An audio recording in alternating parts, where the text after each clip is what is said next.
And we're going to embark on the next chapter in the book of Tanya. And in this chapter, we're going to be addressing the starving soul. How do we feed a starving soul? A soul starving for inspiration, for enthusiasm, to become alive again. We've all gone through times when we are uninspired, we're flat, we don't feel any connection whatsoever. Our spirituality seems to be lost. Our divine spark has somehow been extinguished, and we're searching on a way to reignite something in our soul. And what we're going to see in this chapter is the way to do that, the method of being re-inspired. But for that, we have to actually answer whether it's really necessary to be inspired, whether inspiration and this spark is all that important. Because what we saw last week in chapter 4 is that really the main thing is to do, not to feel. Our main purpose in this world is to do that which God wants us to do a mitzvah, to do the right thing, to do something holy. The action far surpasses any feeling that you have. A person who is inspired, who is spiritually in tuned and switched on, doesn't necessarily mean they're doing anything particularly good. But somebody who is doing the right thing, who is performing a mitzvah, who's doing something holy, even if they are not particularly switched on and inspired, they feel nothing, they have achieved something. Because your feeling of inspiration, your sense of being in tune with the higher realities of the universe, that's all very nice, but that's just you. That's yourself. A mitzvah, when you do a mitzvah, you're doing what God has asked you to do. You're doing something infinite. And what we saw in chapter 4 is that far surpasses any inner feeling. Somebody who sits and meditates and reaches very high states of awareness in their meditation is lovely, but it's human. As high as that person can reach, it's as high as a human being can attain. They have not transcended self. They've not gone out of themselves once. And so, no matter how high they reach, it's got a limitation, it's got a ceiling. However, when you do a mitzvah, and you feel nothing. You do a mitzvah and you don't understand why you're doing it. What you're doing is what God has asked you to do. That is a divine act. That is coming from Him, not from you. And by doing that, you've transcended self. You've gone beyond yourself. Regardless of how you're feeling, of what it does to you, of what your inner world is experiencing when your outer world is going through the motions of doing a mitzvah. And so what it seems from chapter 4 is that all that really matters is to just do the right thing. Just be obedient, follow the path, act well, act right, act morally. What you're feeling, what you're understanding, what you're knowing, what's going on in your mind and your heart doesn't all really matter all that much. Behavior is what counts. As the Talmud says, that it is not the learning that is important, it is the action that is the most important.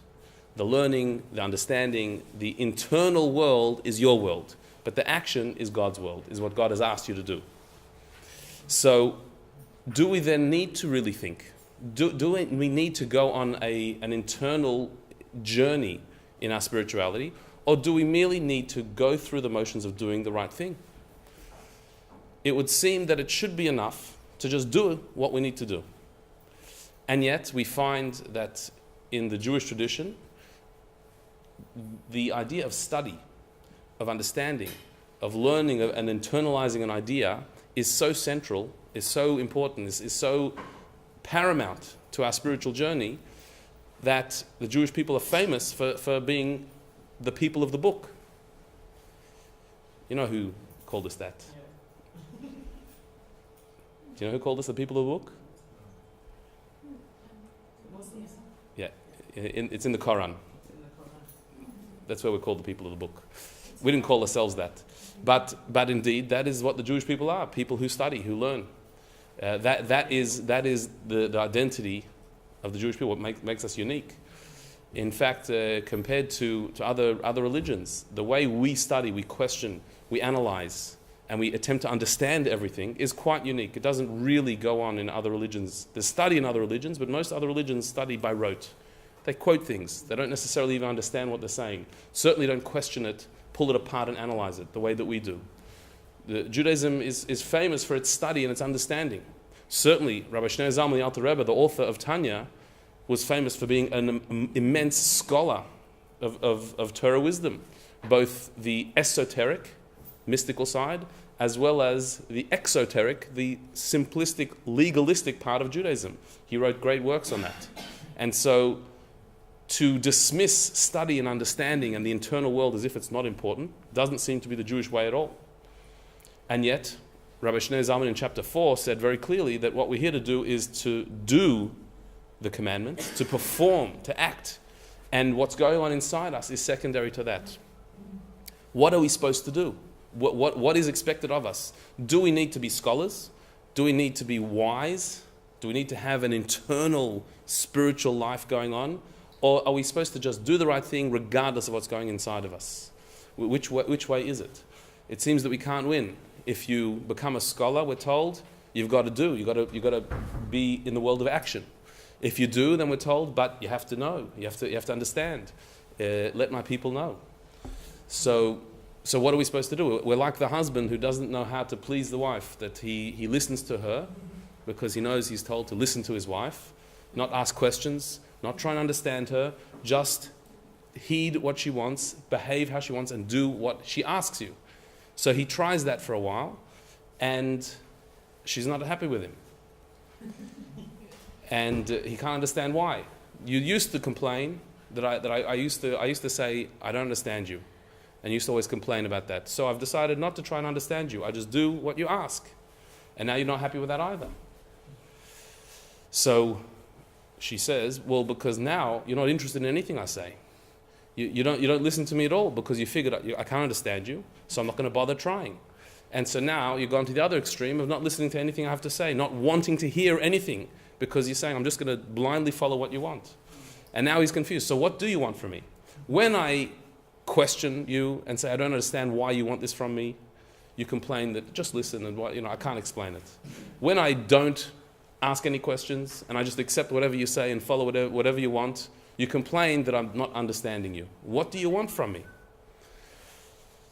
So that's a very difficult question to understand. An easier question to understand is what does God want from us and what's the point of the universe and what's the purpose of our lives. That's a much easier question to explain rather than what does she want from her husband. So we're going to stick to that one for now. What indeed does God want from us? Does he want us simply to perform his commandments without questioning, to be obedient to him? Or does he want us to study, to understand, to use our minds and question as well? What does he actually want from us? We're going to look into chapter 5 to answer these questions. In the Tanya, he quotes a mystical line from a book called Tikkunei Zohar. Tikkunei Zohar is a section of what's known as the Zohar, a Kabbalistic work from almost 2,000 years ago, where in the book called Tikkunei Zohar, there's an introduction to the book that quotes Elijah the prophet, Eliyahu HaNavi, and some of his mystical teachings. Eliyahu is a character who is familiar in Jewish tradition. He was a prophet who lived in the times of the prophets and biblical times. He didn't die. He went up to heaven in a chariot of fire, alive, and he pops back down at certain times. We know that Eliyahu attends every bris on a spiritual level. His soul is there. He attends every Seder, Pesach Seder, on a spiritual level. But there's also times that he's appeared physically in Jewish history, and there's entire stories of where he appeared in different guises in order to teach something, reveal something, or save somebody's life. He's one of those characters that pops in and out of our history all the time. In Kabbalistic writings, he also appears as a teacher. And there are certain great teachers of Judaism, of Kabbalistic Judaism, who reached a level where they communed with Elijah's soul. They were able to learn lessons from him, and they spread them. This section of the Zohar, the introduction to Tikkunei Zohar, is a lesson from Elijah the prophet, that Rabbi Shimon Bar Yochai, the author of the Zohar, heard directly from Elijah. One of the quotes in it is, "No thought can grasp you," referring to God. In Aramaic, "Leis machshava tfisa bach," no thought can grasp you. And what the context of this line is, it's discussing the ability to try and figure out God. Can a person, a human being, figure out God? Can we define him? Can we understand him? Can we grasp him? The answer is no. No thought, no philosophy, no attempt at analyzing the universe will come to an understanding of God. No thought can grasp you. Now, what Rabbi Shneur Zalman picks up on in this line is the word grasp. Tfisa in Aramaic, or litfos in Hebrew, to grasp. The word used here to describe understanding is grasping. And this works in Aramaic, in Hebrew, in English, in many languages. To describe understanding something, you use the word grasp. Something that's beyond my grasp means I can't understand it. Something that I did grasp it means that I've held on to it. In Yiddish, you use the word chap. Did you chap what I say? What does chap mean? It means to grab. Did you grab it? So in many languages, and you can maybe think if you speak in other languages that it works in, when we describe understanding something, we use the term of grasping, of grabbing, the same as we would pick up an object. So when we describe God, we say we cannot grasp you. Why do we use that terminology particularly? So let's have a look. In chapter 5 of Tanya, it says the following. When our mind conceives and comprehends an idea with its intellectual faculties, the intellect grasps the idea and encompasses it. Meaning, just like when you grasp or pick up an object with your hand, the way to pick it up is you surround the object with your hand, you reach its extremities, and you pick it up, you lift it up. That's the way to pick something up. So too, to pick something up intellectually, to understand a concept, to hold something in your mind is also a form of grasping, where the intellect grasps the idea, encompasses it, surrounds it. You have to surround the idea in order to understand it. Now, we understand with a physical object how to surround something. That I look at an object, as long as I can get my arms around it, I'll be able to lift it up. If I can't get my arms around it, I'm going to struggle to lift it up. I can see the parameters, the contours of the object, and my hands have a certain grasp, a certain width that they can hold on to. So as long as I can hold on to it, I can pick it up. If not, I might have to get somebody else to help me, because I can't get around it myself. That's in the physical sense of grasping, of picking something up. What does it mean in the intellectual sense of grasping? How do I grasp something? How do I encompass an idea with my intellect? How can I assess an idea that, can I grasp this one or not? Am I grasping it or not? Am I surrounding it with my mind? How does that work? How do you encompass an idea? So really, in the exact same way as we grasp a physical object, but just taking it into a metaphysical sense, that there's an idea. Let's say there's an idea in a book. So I'm reading a book, and I'm trying to grasp the idea being presented in this book. As I read, I can decipher the words, I speak the language, I can understand the terminology that's being used, but that doesn't mean I've grasped the concept. Just because I can read the words on the page and even understand what the words mean, I could translate each word, I know the meaning of each word, that doesn't mean I've grasped the concept. There's a concept behind the words. There's an idea that the words are trying to convey. And so as I'm reading, what's happening is my mind is stretching out around the concept to see if I can find its edge, find how far it goes, find where it begins and where it ends. I'm reaching around it as I'm reading the words to try and grasp it, to capture it. If what I'm reading I don't understand, if I didn't really get what is being written on the page here, so the words, I understand each word, I just don't understand what it's saying. What's the point? What does that mean? My mind has not reached around it. I haven't been able to encompass the idea in my mind. I haven't grasped it. If I do get it, what it means is I've grasped it, my mind has reached around, surrounded the idea, and captured it intellectually. What will determine whether I can or cannot grasp the thing? A physical object, what determines it is the reach of my arms and how big the object is. In a conceptual grasping, what determines whether I get it or not? The complexity of the concept and the intellectual capacity of my brain. Whether those two things fit. My mind can grasp a certain amount.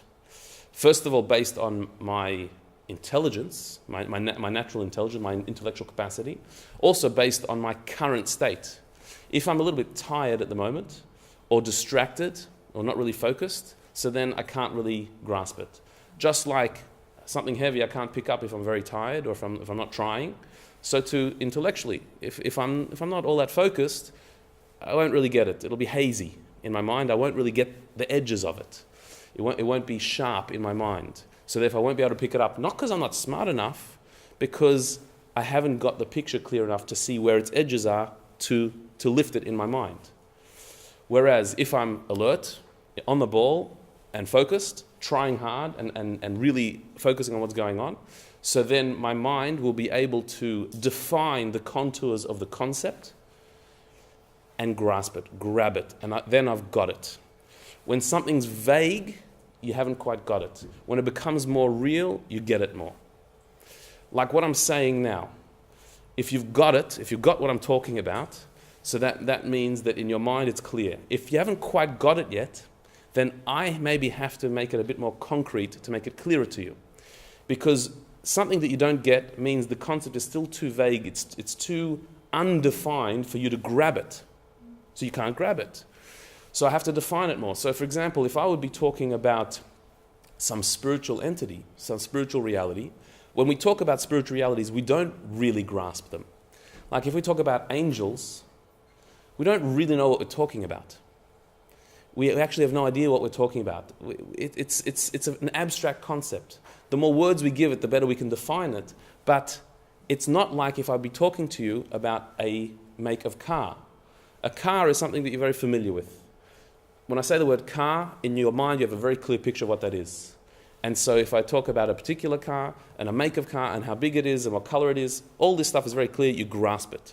If I then start talking about an angel, your mind is thinking, well, so what shape is an angel? No idea. What color is an angel? No clue. How big are they? There's nothing to grab onto, nothing to grasp onto. So when you're talking about something abstract, your mind doesn't quite grasp it. We can get a sense of it.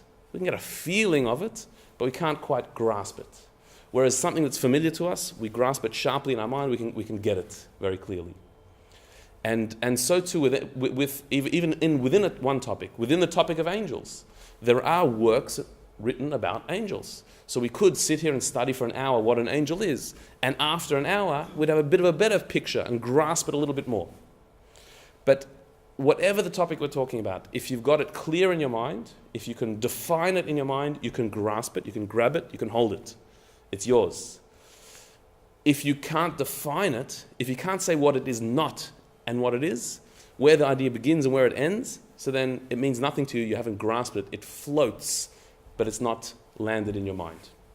So that's what he means here. When our mind conceives and comprehends an idea with its intellectual faculties, which by the way, conceives and comprehends should be familiar words, that's chachma and bina, where we conceive and comprehend, where the idea flashes in our mind and then we start to break it up in our mind. They're the two intellectual faculties that we met in chapter 3.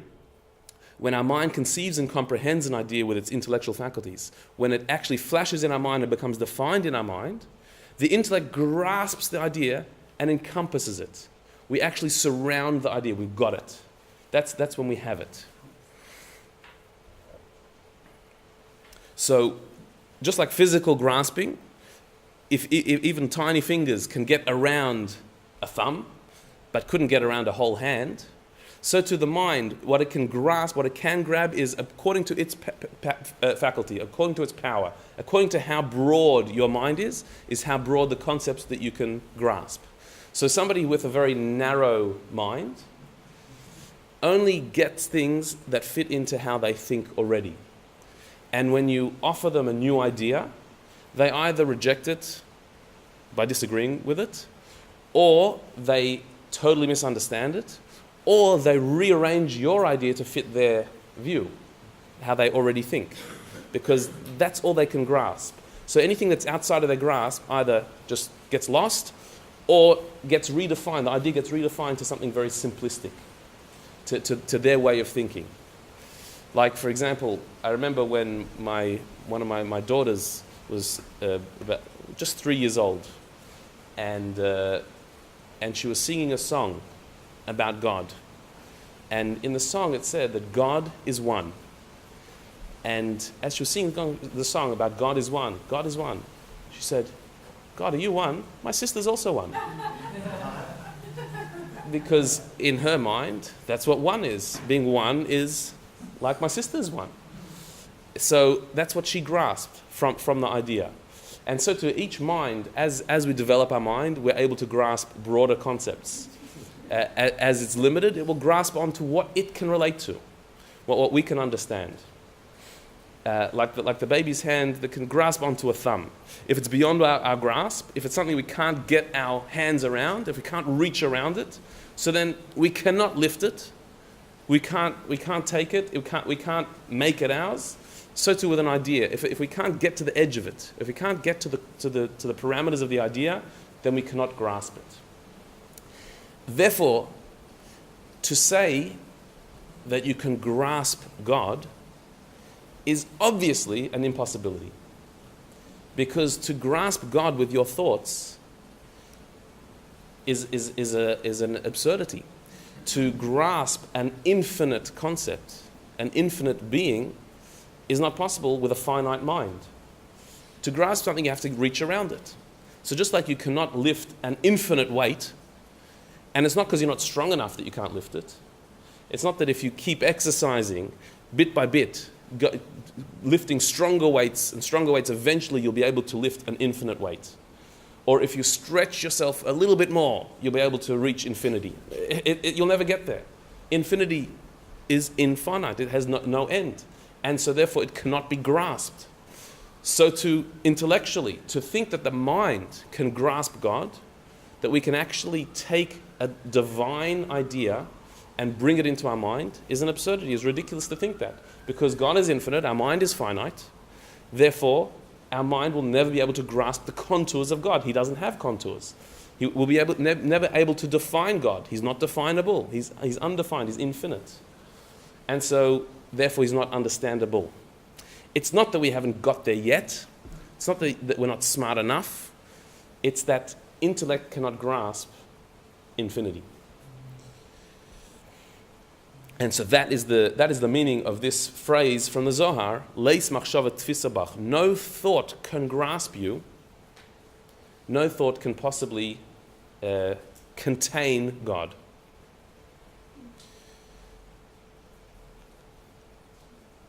Now what's interesting about grasping, Rabbi Shneur Zalman adds to this idea, is that the concept, when you do grasp a concept, the concept is in turn grasped, enveloped, and enclosed within the intellect which conceived and comprehended it. And the mind, for its part, is also clothed in the concept at the time it comprehends and grasps it with the intellect. Meaning, there is actually a double grasping going on in an intellectual sense. Unlike picking up a physical object, when we grasp an idea, when you've understood it, you've surrounded it, you've got it.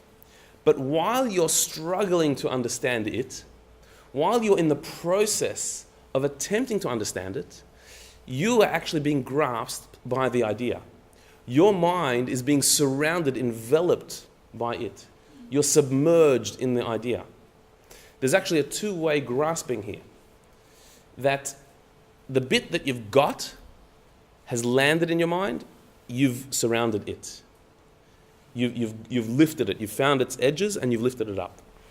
But the bits that you don't have yet, the parts of information, the concepts that you're still struggling to understand, you are submerged in it rather than it in you. So this grasping, this enveloping idea is actually going both ways. It's an intertwined thing. During the process of understanding, your mind is like marinating in the idea. And the idea is slowly seeping into your mind and becoming surrounded by you. So you know that feeling when you're trying to get something, you're trying to understand something. So the idea is like whirling around your head. It hasn't landed quite yet in your head. It hasn't got there yet. You may be pre-chachma. The flash has not started yet, but you're surrounded by it. The idea is totally there. It's a very weird idea. It's a very weird state to be in. On the one hand, you're concentrating, focusing, discussing, and throwing around this idea, but you don't understand it. You don't actually know what you're talking about yet. You don't have it yet. You're surrounded by it. As you understand, bit by bit, you become aware of it. You surround the idea. But as you're trying to understand it, it is surrounding you. And this is the dynamic of intellect. The dynamic is that whatever you're studying, whatever your mind is occupied with, you are both enveloping it and it is enveloping you. It is embracing you and you're embracing it. There's a surrounding energy of thoughts around your mind, and your mind is surrounding thoughts.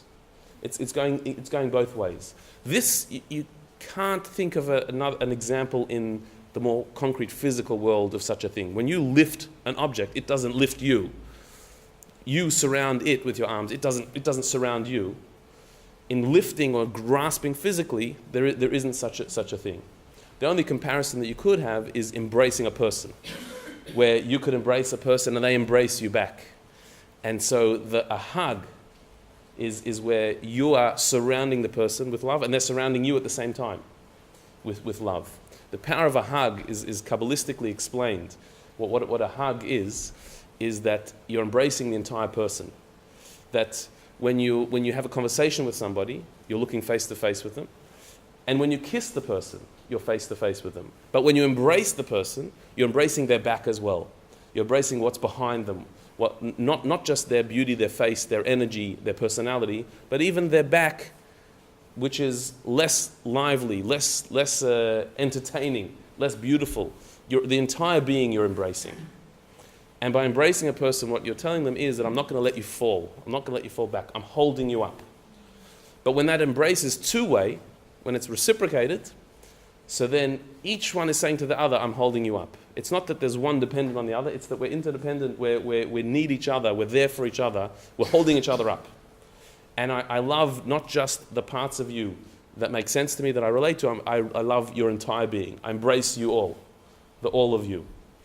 And when that's two-way, so then that's a complete embrace. The mind does that in an even deeper way when we engage in a topic, in a concept, where we embrace the subject and the subject embraces us. There's a two-way embrace where we're totally surrounded by each other as we're involved in that intellectual pursuit.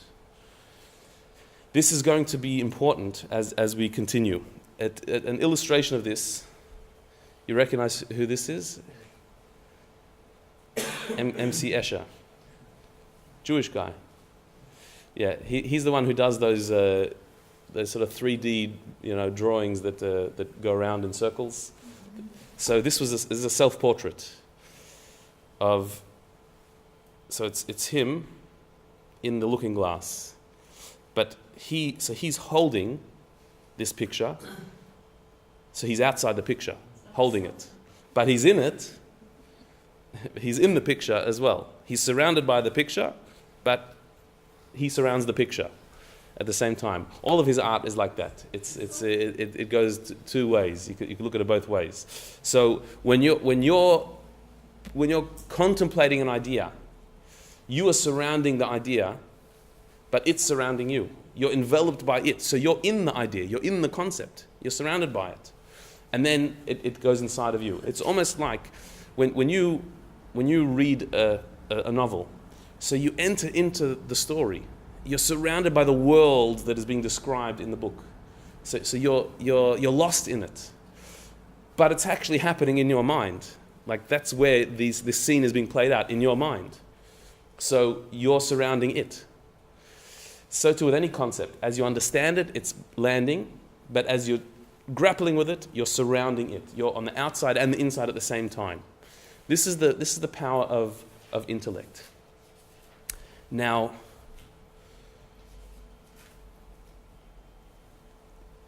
Rabbi Shneur Zalman has a point to this. He's trying to get to something here.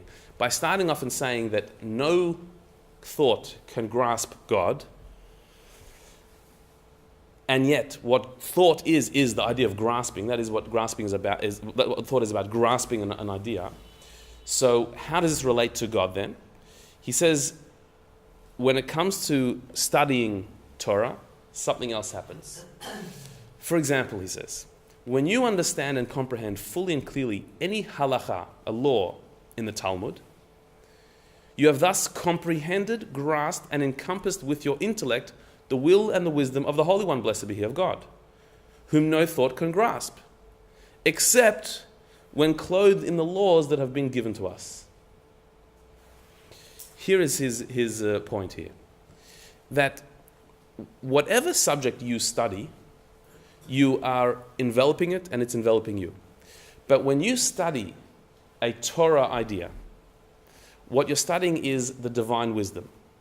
This is what God thinks. And so when it's the divine wisdom that you're studying, you have grasped and been grasped by God's wisdom. And God's wisdom and Him are indivisible. Remember we discussed at an earlier class the idea that God's oneness means that He can't be divided. Not just as one God, but He is a oneness. That means that any aspect of God is Him, is synonymous with Him. Unlike a human being that has very many aspects to us.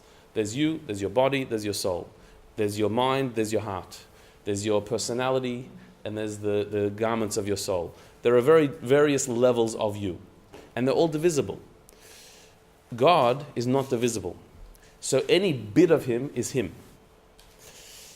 Torah is God's wisdom. But unlike a human being, where wisdom is not you, it's just one of your aspects, with God, every part of Him is Him. Therefore, when we study Torah, when you study a Torah idea, you are grasping God's wisdom, and therefore you're grasping Him. Because what Torah is, the laws of Torah, what they are, is an expression of what God wants, His will, and what God thinks, His wisdom. When God says that, I want you to, when you do business, I want you to do business honestly.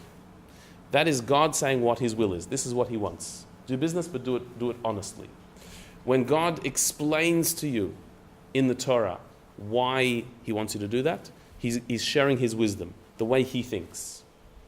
What Rabbi Shneur Zalman here is saying is that the Torah is an unbelievably impossible project. It's taking the infinity of God and applying it to the finiteness of our world. Because God is expressing His opinion about our life, it is divine wisdom that we can actually understand. We can study and assimilate into our minds.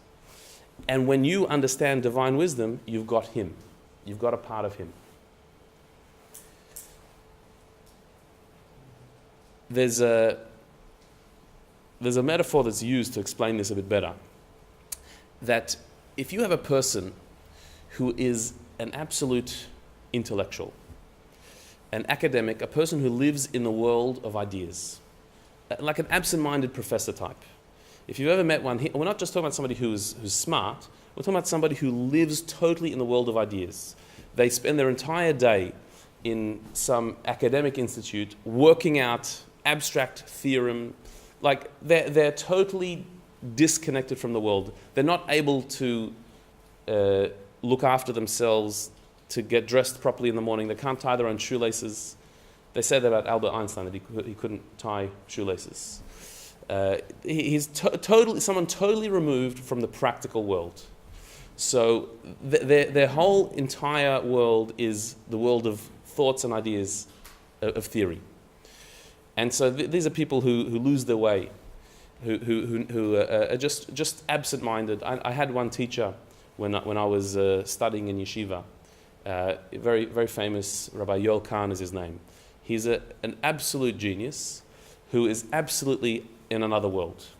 He's very well known for several episodes that happened to him, such as he was once taking out the garbage one night, and as he was taking out the garbage, somebody saw him, and whenever anyone sees him, they ask him questions in their studies, because he's always got brilliant ideas.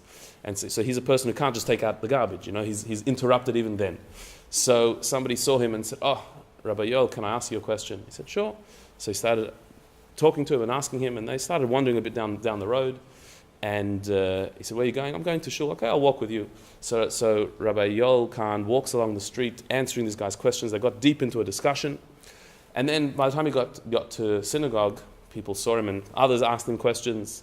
And this was already quite late at night, but there were a few people around, and so there was a whole discussion. And then after just in this world of ideas for several hours, he found himself standing in shul with 2 garbage bags in his hands, not really sure how he got there or what these things were in his hand. That's how he takes out the garbage. He's well known to have complained many times when he gets home that his key doesn't work in his keyhole. And it's usually because he's gone to the wrong house, and that's why the key doesn't work. That's the type of person. When you're in that type of world, a world of intellect, pure intellect. So if that person meets another person who is the exact opposite, who is not blessed with great intellectual capacity, is a person very much of the here and now. Somebody who makes an honest living, but doesn't read, doesn't think in deep ideas, is just a very simple worldly person who is into worldly things. So their passions, unlike the first person whose passion is ideas, thoughts, this person's passions are worldly things. Someone who knows the footy very well. That's what they know, but they don't know theoretical ideas. They're very into politics, but they're not into concepts, ideas. They're just into the gossip. So when these two meet, let's say they get stuck in a lift. The lift doesn't work, and these two people are there for 3 hours, stuck there. So if you're stuck in a lift with somebody, you make conversation. If you're stuck, if the lift is moving, you're not allowed to make conversation with anybody. But if you're stuck in the lift for a certain amount of time, you are allowed to make conversation in a lift. Otherwise, you're not even allowed to make eye contact. That'd be creepy. So they're stuck for 3 hours in a lift. They have to make conversation. They have nothing in common. They can't find any common thing. They can't even talk about the weather because this guy doesn't notice what the weather is, whereas this guy's into the weather. They just have nothing in common whatsoever. There's no mode of conversation. There's no connection between the two. However, one way that they can connect is to help each other, to do something for each other. Like in this situation, they're both stuck in the lift. So one thing they could do is, the guy who's in the world of theory, he doesn't necessarily know what to do next. Whereas this guy knows who to call and what to do to get out of the lift. He's a practical person. He's in the world of doing. Whereas this guy is in the world of ideas, of theory. And so if he says, "Listen, can you get us out of here?"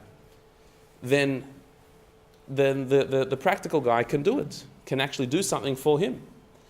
Whereas otherwise, they would have nothing in common. They live in two different universes. They never cross paths. So too, for the infinite God and the finite human being to have any connection whatsoever makes no sense. We live in a far more removed reality from God than does this simple guy from this professor person. Their reality are both human, are both finite. They're just different. Whereas we are finite and God is infinite. We're totally removed from Him. The only way God can connect to us and we can connect to Him is if He asked us to do something that's in our terms, in our world. The fact that He's asking us to do it and the fact that we are doing it brings a connection of two disparate worlds that could never otherwise meet. And this is what a mitzvah is. A mitzvah is God connecting to us in our world. And Torah is even deeper than that. Torah is God speaking to us in our language. His ideas speaking in our language. This is something that the genius wouldn't be able to do, to speak in the simple person's language, but God, who is infinite, can speak His wisdom in our language. So by God having an opinion on how we should run our business, or how we should go about our marriage, or how we should educate our children, or what we should eat, by God speaking about our life, He is giving His wisdom in our language. He's connecting His infinite self to our finite world. And so when we study His wisdom, we are grasping Him. We're actually grasping God with our mind. We're doing what was impossible. The finite mind is grasping God's opinion, because He has lowered His wisdom into our language, into our world. And so therefore it wouldn't really matter what the topic is, you're actually connecting to Him. People are often surprised when studying Torah. They find that there's not a lot of spiritual stuff in the Torah. The Torah speaks a lot about life, how to live your life, but it doesn't talk a lot about other worlds, about the godly reality. In Kabbalistic writings you find stuff, but in the Torah itself you don't. Because the whole point of the Torah wisdom is to connect to your world, to be something that you can relate to. And so therefore it doesn't matter what the topic is. By speaking to you, you are understanding something about God. And that is going to transform you. In order to really appreciate this, we're going to do exactly what Rabbi Shneur Zalman here suggested. He said to understand and comprehend fully a law in the Talmud. When you understand that, you've connected to God. What we're going to do now is try to do exactly that. We're going to look at a law in the Talmud, and we're going to try to understand it. The way we're going to do it is that we're going to try and experience what he's described here in chapter 5, the idea of a concept surrounding you, and then you surrounding the concept. When you're involved in understanding it, it surrounds you and you're enveloped by it. And then when you get it, you envelop it. Let's see if it works. We're going to look at a section from the Talmud to do exactly that. Here is a law from the Talmud. Now, I've translated this very literally from the original. So we're first just going to read it as it says it in the Talmud. We testify that so-and-so owes his friend 1,000 zuz with an undertaking to repay it within 30 days. But he says within 10 years. The assessment is made on the basis of how much one would be willing to offer for holding the sum of 1,000 zuz, whether they are given for 30 days or for 10 years. Got it?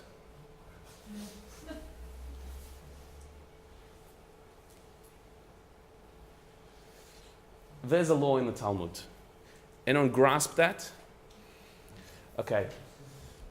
I've actually been generous here because not only I translated it literally, but I put a bit of punctuation, which the Talmud doesn't have, quotation marks. But what we're going to do is we're going to try and unpack this little paragraph of the Talmud to understand what it's saying. And the way we'll do it is by giving the background, the assumed knowledge that is not mentioned here. So first of all, let's look again at the same passage, but in blue are additional explanations to what's there. So first of all, we're talking about witnesses in a court case. Wasn't mentioned there in the Talmud. You're supposed to understand from the context that that's what we're talking about. Witnesses in court say the following. We testify that so-and-so owes his friend 1,000 zuz. Zuz is a currency, with an undertaking to repay it within 30 days. So this is their testimony. They've come into court and they've pointed their finger at a person and saying, you owe this 1,000 zuz to this person and you have 30 days to pay it. So I guess the background of it is that somehow the person being accused is somehow denying that they have to pay this 1,000 zuz to this person within 30 days. And the next part of the Talmud says, but it's just said the accused says, yes, I admit I do have to repay 1,000 zuz, but within 10 years.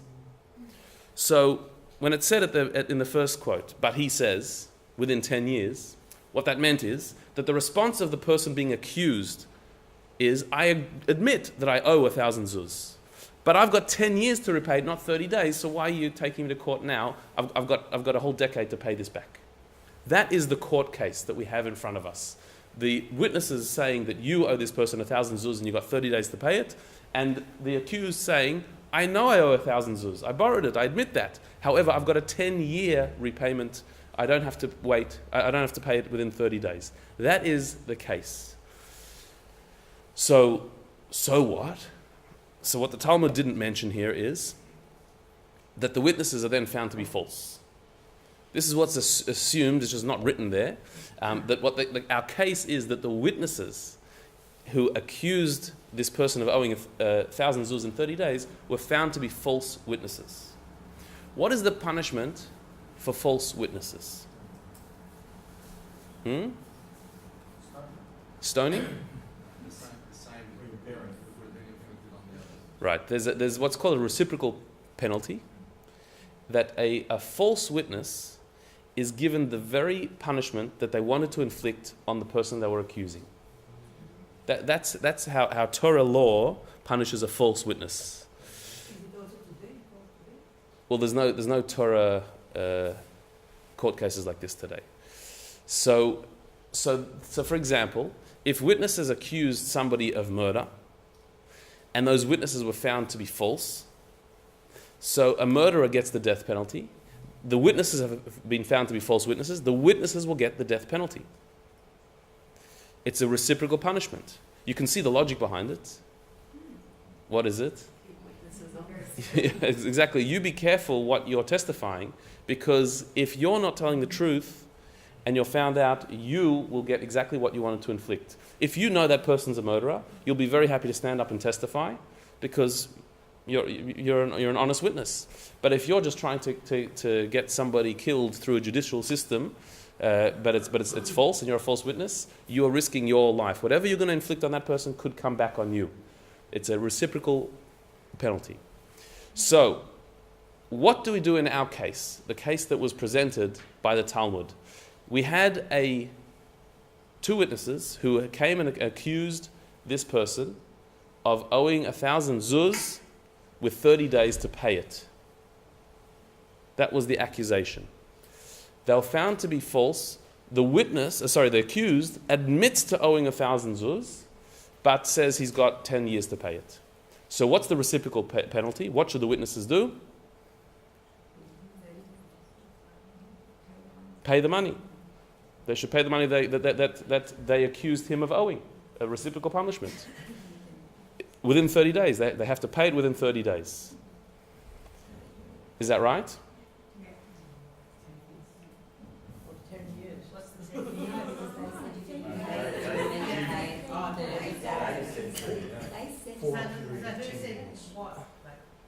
Sorry? The accusation was that you owe 1,000 zuz within 30 days. That's what they were accusing of him. So if it's a reciprocal punishment, they get what they accused, so they should have to pay 1,000 zuz within 30 days. No. Because that's not debated between the accused and the accusers. They're not making up that he owes 1,000 zuz. Their accusation, their testimony is only adding the limited time. You've got 30 days. The accused admits he owes 1,000 zuz. So the witnesses will say, don't make us pay 1,000 zuz. He agrees he has to pay 1,000 zuz. Even if we never came about, he would have paid 1,000 zuz. So don't make us pay money. He was going to pay the money. He does owe the money. If witnesses came and made up a story that you owe 1,000 zuz, and you say, I don't know anything, I don't know what you're talking about, and they're found to be false, they were trying to make you lose 1,000 zuz that you didn't owe. Therefore, they have to pay 1,000 zuz. Here, they accuse somebody who does owe 1,000 zuz of needing to pay it back in 30 days. Whereas he says, I know I owe it, but I've got 10 years, not 30 days. So they're not making him lose 1,000 zuz. What are they making him lose? Time. Correct. So how do you repay time? So the assessment is made on the basis of how much one would be willing to offer for holding the sum of 1,000 zuz, whether they are given for 30 days or for 10 years.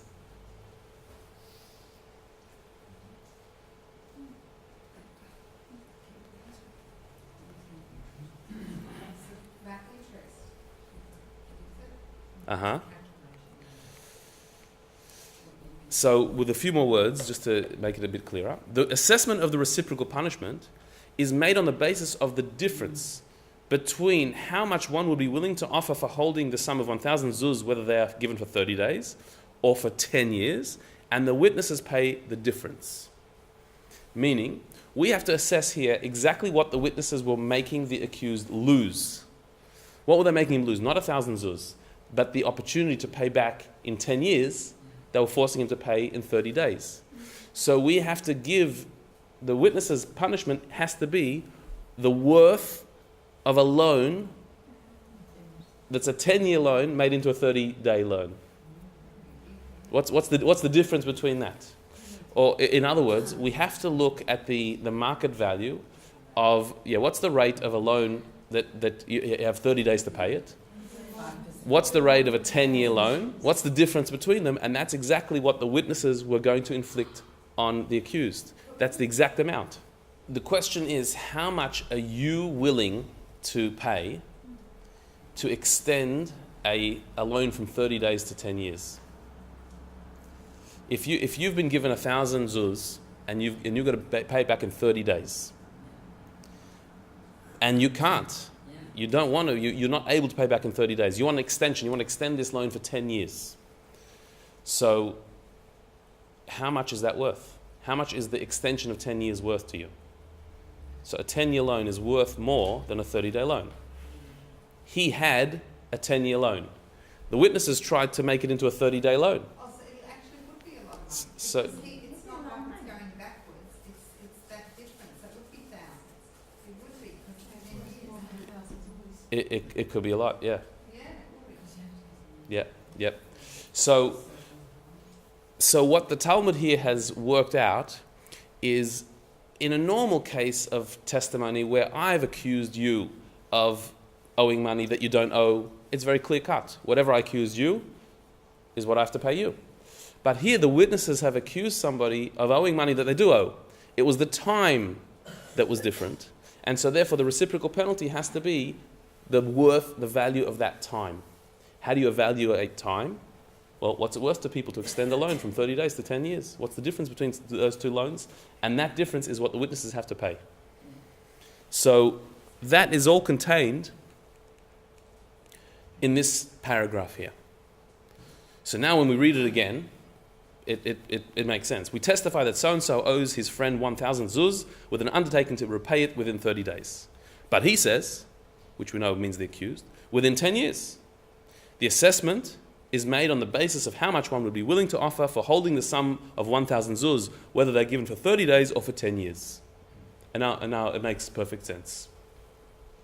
So when we first read this paragraph, it meant nothing to us. Like, we really did not know what it was talking about. There's no words there except for zuz that we couldn't translate, that we're not familiar with. All the words are familiar, but the concept, the idea, doesn't sink in when you read these words. And anybody who studied Talmud will be very used to this experience. That studying Talmud, the first reading of it is like, what's it talking about? Because it's brief in its words, it's cryptic. It doesn't give you all the information. You are assumed to know a lot of stuff. It's just, you're supposed to pick it up from the context and from the jargon. And so when you first read it, the idea surrounds your mind. You're encompassed by it, but it doesn't sink in. It's not sinking in. As we go through the explanation bit by bit and we pull it apart, so bit by bit it's starting to fall in. So we first understood the question or the scenario, what's going on, that sunk into our mind. Our mind was surrounded that, but we were still surrounded by the big picture of, so what's this getting at? As we developed the idea and took it further, it started to slowly sink in to the point where we understood exactly what it's talking about. Yep. How did you know the blue? So this you can know, first of all, from commentaries. That the Talmud has the text, and then there's Rashi and other commentaries that fill in the gaps, that tell you what it's talking about. So some of it's from there, and some of it is also from experience. When you get more experience in the Talmudic style, so then you get to know how it all works. Now, this discussion in the Talmud may never have happened. It's not necessarily a case study of an argument that actually came before the rabbis. They're saying a theoretical argument, a theoretical possibility of this conflict between these witnesses and this accused. It may never have happened, and maybe it never will happen. But there have been millions of Jewish scholars who have pored over this for billions of hours, pulled it apart and explained it. What we studied is just the translation, just to understand what it's saying. But it can be pulled apart and explained in many different ways, and argued over and expanded and extrapolated. You could spend hours and hours on this, and scholars have spent hours and hours. In fact, a lot of Talmudic study is spending hours pulling apart arguments that may never happen. It may not be practical. None of us will probably ever be in a court as judges needing to decide this law. And so, unlike reading the laws of keeping kosher that are relevant to us, the laws of how the court decides a testimony case is just not relevant to us. We don't need to know this. It may never be relevant to anyone. Maybe no one's ever going to have this particular scenario. And yet we study it. Why? Because this is saying what God's opinion is in this case. How does God think in this case? And so by studying this, we're firstly gaining a bit of the divine way of thinking, the divine logic, the way God thinks. But more than that, we're actually taking into our minds divine wisdom. We are grasping and being grasped by, we are embracing the divine wisdom. And so by studying a law in the Talmud, as Rabbi Shneur Zalman said earlier, by studying a law in the Talmud and comprehending it fully and clearly, we've grasped and encompassed with our intellect the will and wisdom of God Himself. Whether or not this is a relevant discussion, whether it's practical, that's actually not the discussion. It is the fact that this is the divine way of thinking. You have grasped a divine idea in your mind. It has become encompassed by your mind. You were surrounded by it as you were studying it. You were enveloped in the divine. And as you understood it, you enveloped it. And this means that you have grasped God. God has actually become present in your mind. Your brain has become somewhat elevated and holy. Because what's unique about the brain is that what you understand becomes you. That it is actually now a part of you. When you understand and comprehend a topic, it is now indifferentiable, is that a word, from your mind. Your intellect and the ideas that are in your intellect, you can't differentiate between the two. What is your intellect? It's the things that you understand, the things that you know, the things that are in your mind. You can't really define intellect and ideas as two separate things. This is what's unique about the mind. Any other part of our body can be involved in an activity, but there's you and there's the activity. There's your body and there's the thing that you're doing. And after you've done it, the thing is not there anymore.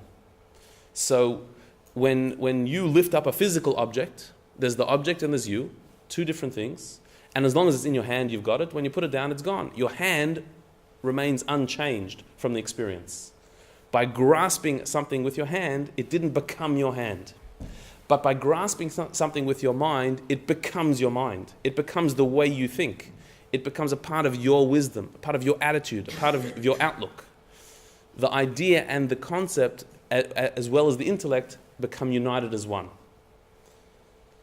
And so when that concept that you're uniting with is a divine idea, is God's opinion, and it doesn't matter what it's about. When it's God's thinking, it means your mind has now taken in the infinite, a bit of the divine thinking.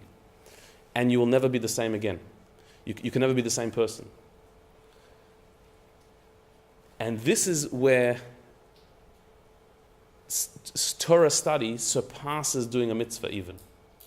Doing a mitzvah, it's God's will. You're doing what God wants. You're performing an infinite thing, but you're not being internally changed by the experience. You can do a mitzvah and remain the same person you were before. Studying Torah, you can't. You can't be the same as you were before. An idea has now landed in your mind and you think differently now. The divine has become a part of your mentality. It actually changes you. This is so important to appreciate, because without it, Jewish practice can start to become empty. There are certain people who like to keep traditions, the rituals of Judaism, but have not been given opportunity to study Torah. That they keep traditions, but they haven't studied, they haven't learned. And those traditions, as powerful as they are, and it's still a mitzvah to do it, but traditions will become empty, will become uninspiring, will become hollow without the wisdom that the Torah gives. There's no growth. You can do a mitzvah over and over again, but not change. Through Torah wisdom, you actually change. Your mind changes. You take in something. And so, in that way, the Torah study surpasses the behavior of mitzvahs. Studying Torah actually changes you internally. It changes who you are.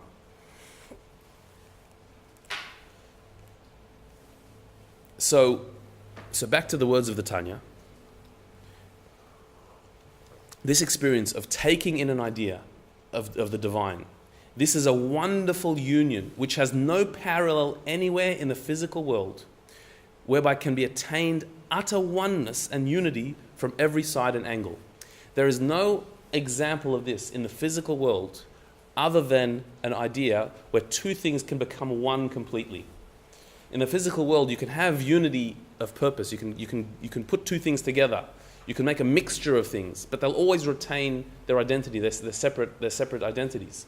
Whereas in intellectual pursuits, in taking in an idea, a concept into your mind, it becomes one completely. It becomes you. To the point where it's not somebody else's idea, it's not God's idea, it's your idea, it's your way of thinking, it's your mind.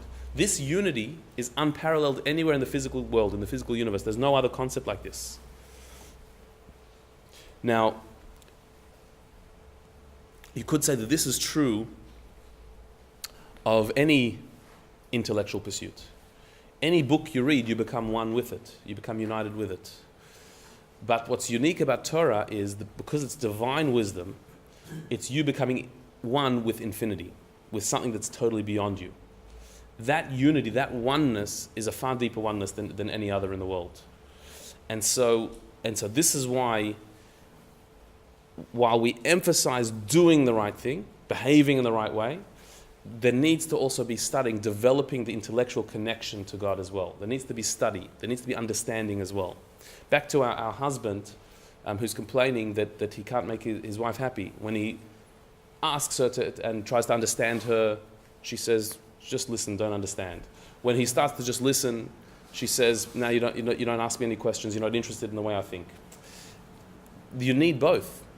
In any relationship, you need the dedication, the devotion to do what the other wants from you. When you need to always understand what somebody asks of you and never just do it because they want you to do it, then you're not connecting to them. Somebody who says, a husband who says to his wife, I'll do whatever you want as long as you explain to me why you want it. Then I'll do it. The condition of me doing what you want is that you can justify it to me. What he's really saying is, I'm not there for you. I'll be there for you as long as I understand, as long as it fits into my paradigm. That's not a relationship. You have to be able to do what the other wants simply because they want it. And so too with God, we have to be willing to do what he asks us to do, even though we don't understand why. But on the other hand, somebody who says, I'll do what you want and I'm not interested in the explanation. I don't want to hear why. Don't bore me with the details. I'll just do it. Then I'm not in the relationship at all. I've lost myself. I'm not even there. When God enters into a relationship with us, it's a complete one. It's one that we're not just blindly following what he says. We're dedicated, devoted to his will, but he wants us to use our minds to understand him, to connect with him, to have an intimate bond with him as well.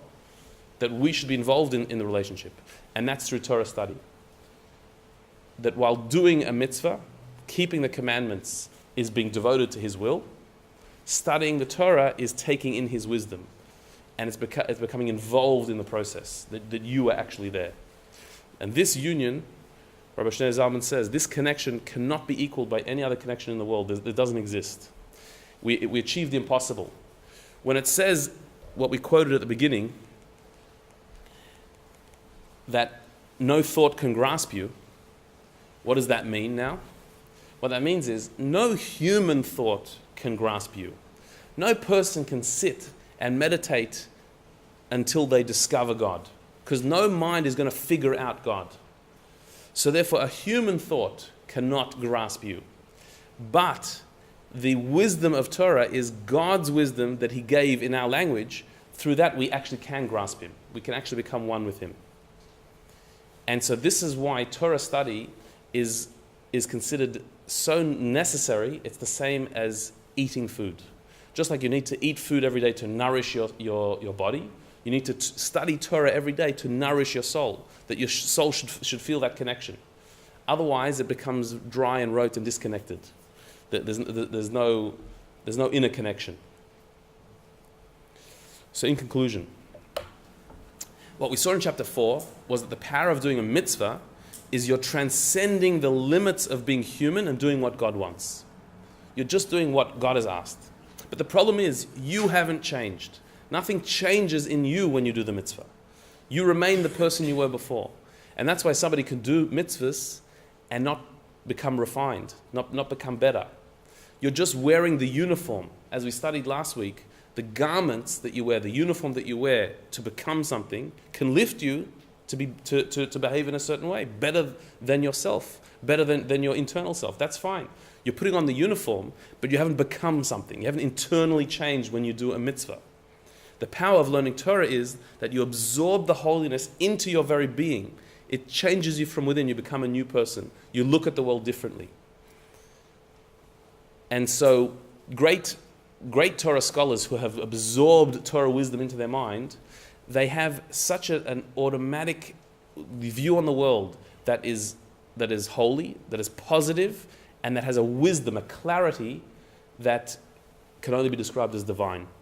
And that's available to all of us. This is called the food of the soul. The mitzvahs are the garments that you wear, the uniform that you wear that surround you, but the wisdom that you clothe within yourself, you absorb within yourself, that is the food of the soul. That nourishes the soul. Without it, the soul is starving. It's not satisfied. There's an emptiness there. But with Torah study, the soul becomes nourished. It feels the connection that it's yearning for.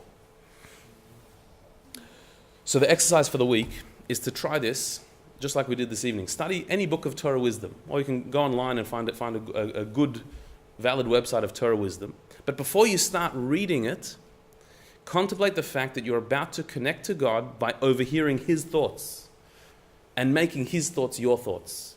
When you study Torah, but thinking that before you start, not just reading the book like any other book, but say, I'm about to study divine wisdom. I'm about to hear the way God thinks. And then study it that way. Be surrounded by the idea. Eventually surround the idea as well. Be encompassed it. And you're actually embracing God. And Rabbi Shneur Zalman says that if you had the honor of embracing the King himself, so then that honor would surpass any other. And you're not just embracing Him, but you're being embraced by Him, by the King himself. That embrace is worth everything. And that's what happens when we study Torah. Okay. Yes? We need to understand we need to study to understand the different laws and environments, and then we've got to do the next lot. Yep. But how do we decide which ones we need to do and which ones we don't? So, for example, we know we need to keep approaching that these judicial laws that you brought up. You say, well, they're not better. How do we know what's relevant? Okay, that's a very good question. So, all laws of the Torah are relevant, but some of them are kept in the literal sense now, and some of them we can't. So, for example, these judicial laws, if first of all, if you're not a judge, then you're never going to have to enact this law because you're not judging it. It's for a judge. Even if you are a judge, these days we don't have the Jewish court, the Sanhedrin, that judged cases, monetary cases and these type of things. And so in temple times, it was done literally. And these days, we study it as a law, but it's not relevant. It's not that it doesn't apply anymore. It's that the circumstances of the world are different. So for example, the laws of the temple. We don't have a temple. So those laws don't apply in their literal sense anymore. But studying those laws will still be studying the divine wisdom. But I think a lot of people can argue that for a lot of things that we practice or, very observant Jews follow. Is that not? I mean, I suppose even in the details of kashrut, one can argue, well, this doesn't apply anymore, and it's different now to how it was then. Well, no, because it has to be that the law itself describes its parameters. For example, the laws of the judicial system, the laws themselves say this applies to the Sanhedrin, the court. When there's no court, so then we simply can't do it. We can't pretend we can do it. We can't. There's no court. Or the laws of the temple. There is no temple. But the laws of kashrut, it doesn't say that this applies as long as there's no refrigeration. But as soon as we have fridges, it never said that. It never gave that limitation to the law. So only what the law limits itself, we can limit it. We can't say, well, back then they didn't understand or they didn't know this. If it's a divine law, it applies at all times, as long as the reality of the world is the same. If there's no temple, then the temple laws we can't keep. You see the difference? Yeah. It's interesting. No one's explained. A lot of people say that this idea that pig was forbidden because they didn't have refrigeration, and so it went off very quickly and got diseases. No one's explained how did they know that and no one else knew this. How did nobody else notice that you eat this and you die, and only the Jewish people noticed that? If it would be just a health thing, so then other people can pick up on health ideas. That's not time bound. But the kosher laws, as an example, are a spiritual diet, not a physical one. You can eat unhealthy kosher food; it exists. It's a spiritual diet. So that never changes.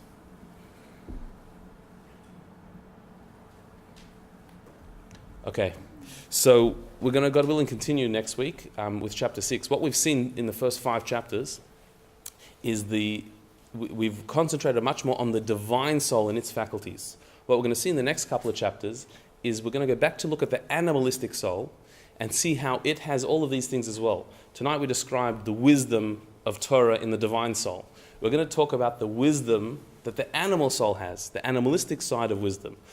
We've spoken about the emotions in their holy expression. We're also going to talk about the animalistic emotions and the garments of the soul, thought, speech and action, as they are in the animalistic side of our personality. That's going to be the next couple of chapters starting next week.